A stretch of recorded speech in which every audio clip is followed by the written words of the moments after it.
Journey into Higher Ed, the teacher. Got a junior slash senior student at Michigan State. Emma, we got through the beginning of your academic career, getting into MSU. Now you're in MSU. What are some of the things that you really would like to? You can either go either way. You can go things you love, things you don't love so much, some things that you wish you would have known when you were coming in as a transfer student because you're unique as a transfer student. And I applaud you for being and utilizing your funds the right way because that's the right way to do it. If you're really on the fence, right? How was that decision? Let me ask you that first. How was that decision for you to do the JC route first, get the basketball scholarship, keep your costs down, keep your debt load low? I mean, how has that worked out for you? Yeah, initially it was really I struggled a lot with the decision because I got like bad FOMO, of course, with a lot of my friends that were just straight to university, and I know how the university vibe kind of is. There's a lot going on all the time, a lot of people to meet.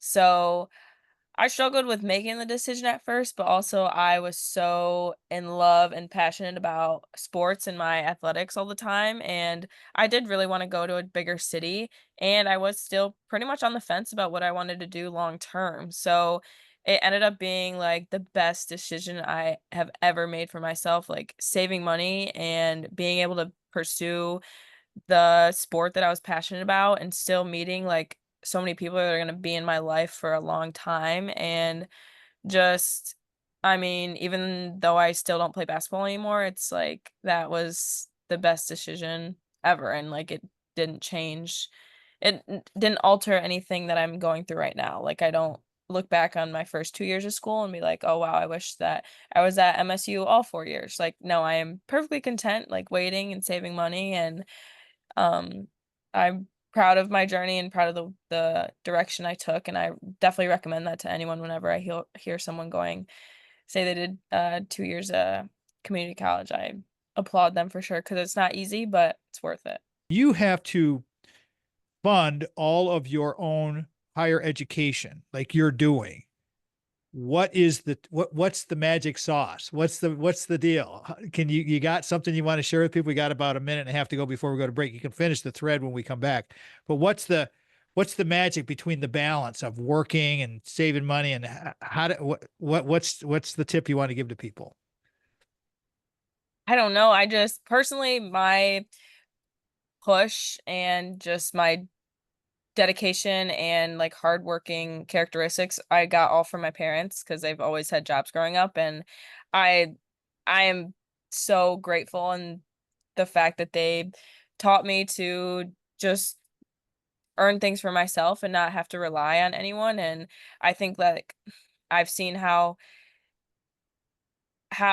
it changes people when they do rely on their parents for a lot of their, uh, funding and just yeah, like, finances and stuff, but I've been grateful enough to have a job for as young as I could and be able to pay for my first car and pay for all my bills and pay for my groceries when I moved out, and I love it, so.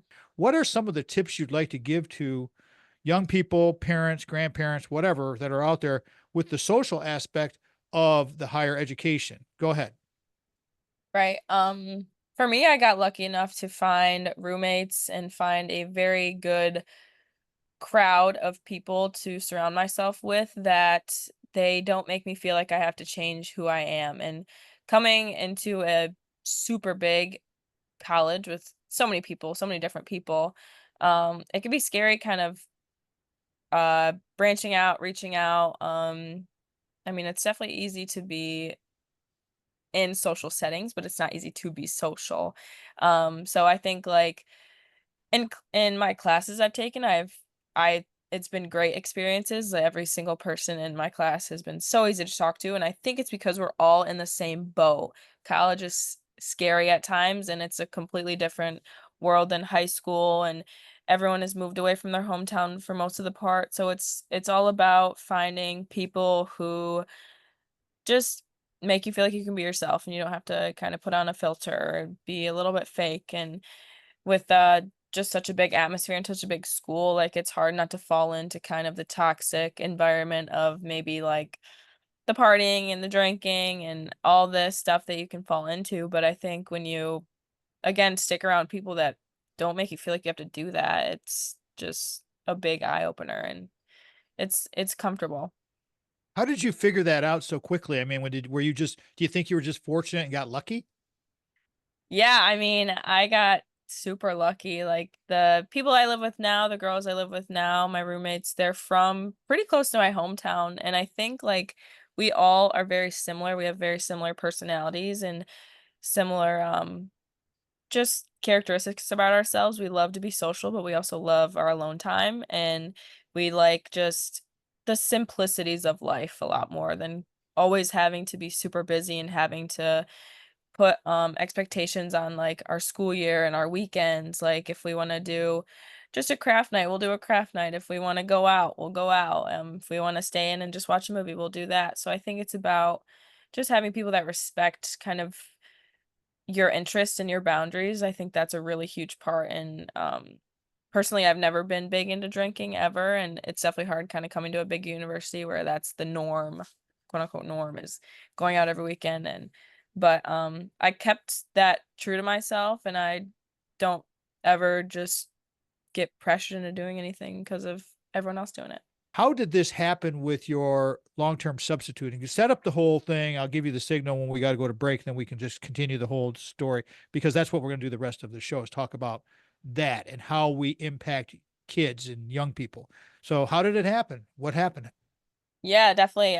After classes kind of ended spring semester, I knew I wanted to sub every single day of May and the rest of June as much as I could. And I saw this job at Pattongill, a school in Lansing I haven't been to yet. And they just needed one time sub just for the day. And I show up immediately. And the kids in the classroom just, they're talking over everyone, talking over me, not paying attention to the lesson plans that were scheduled. So, I was like, "Wow, this is a this is like a tougher school I've been to. These kids are really being disrespectful." And a worker there, he was like, "Yeah, we haven't had a real teacher in this classroom since like a month and a half." It was so they have had different subs every single day, and they brought up me staying and asked if I wanted to stay the rest of the year. And the disrespect I was getting from the kids, I was like, "Oh, I'm not coming back to this school." But that's what it's about. It's about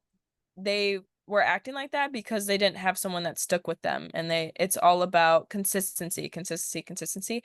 And when I mentioned that I was staying the rest of the year to them, their eyes just lit up. They wanted me to stay so bad. And which was surprising to me because usually like growing up when we had subs every day, it was like, yes, but when it's someone that sticks with you and like wants them to do as the best that they can to improve their grade, it's like whole their response just changed completely, and they were really grateful for that. How do you want people to find you and maybe explore those opportunities? Yeah, definitely. I am always checking my school email, so the next 2 years, that's definitely the most important probably way to contact me. So it's Gillie 12, Gillie 12 at msu.edu, and then always available to answer my phone, text, calls, leave a voicemail.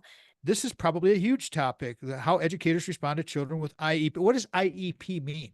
So an IEP is an individualized educational program and plan for a student. So you kind of evaluate how they learn in the classroom, behavior issues, and then get together a plan that maybe like for example, like if a student needs a fidget to kind of focus more and it helps them focus, like that will be in their plan and that will be approved by the school. So a teacher has to follow that IEP plan and look over um essentially all their students will have that like in the system. So a teacher. Tell me the difference now, because you're a writer and you're a reader, how important it is for young people to learn how to read a book instead of just reading a computer, because I found it very challenging. I can do it now because I've been doing it for quite a while, reading things online and on a screen, but I'm still a paper book guy. I mean, what's the difference for you? How do we get kids to get more into it? It's not easy. I mean, even me myself growing up, like it was hard for me to sit down and finish a book. And I don't know, as I grew up, I kind of just found it was so peaceful for me, especially when it's a book that I enjoy and really like am engaged in, because so often in schools in our curriculum we just read things that probably aren't as interesting as we would like, and we're just forced to read it because it's in the curriculum, which is totally fine. But I think like now it's important just to give kids the opportunity to read stuff they like. And yeah, I think Lansing does like a big book fair at the end of the year. So I forgot exactly what the name of it was, but I was subbing one day and they did it, and we went down to a room and the kids got to pick out like 2 or 3 books and take them home. And Lansing just provided all the schools with just tons of books. And if these kids didn't want to take them home and read them, which was pretty common, they would just donate them. Or I took a bunch of books home one day because a lot of my kids didn't want them, and I donated them as well. But for some kids, they saw all these books and they were just like, wow, like they were so excited. What's your takeaway from this half of the show that you'd like to share with the listeners? Um, I don't know. I guess just Learning, you know what I would suggest? It's the respect thing. It's the connection thing. It's like you had FOMO going into college, but these kids have FOMO going into the classroom every day. yeah, If it's a fun class, right? I yeah, mean, does that help? yeah. It's just about like it's so much more important learning who your students are as humans and not who they are as students. And I think that is just such a big point, because I would go to work every day not even thinking it was work. So I There you loved it so go. much. All right. That was a good one. She's awesome. Emma Gillies is just love finding these just diamonds in the rough, and how she is just she's just a great girl. I mean, just got a great attitude, very, very humble, been through some stuff, but we all go through stuff. That's what's going to make her a great educator. You know what? When I compliment these students at MSU that are going into fields like teaching, like social work, they're not going in for the money. They're going in because they love what they're going to do. And that's where she is. So the kid's got tremendous, tremendous upside. So we'll leave it there. Till next time, everybody. You know me. Go up here, get the full episode right there. Click on that little tile, and it'll take you to the full on episode, and see if you like. Just take it from the excerpt, and away you go. Until next time, everybody, I'm Papa Tom, and this has been the Tom Matt Show. Thank you so much for listening, doing the thing, and subscribing, and being fans of the show. Going to start our 14th season here pretty soon, and it's all surreal. Until next time, peace out. Love you.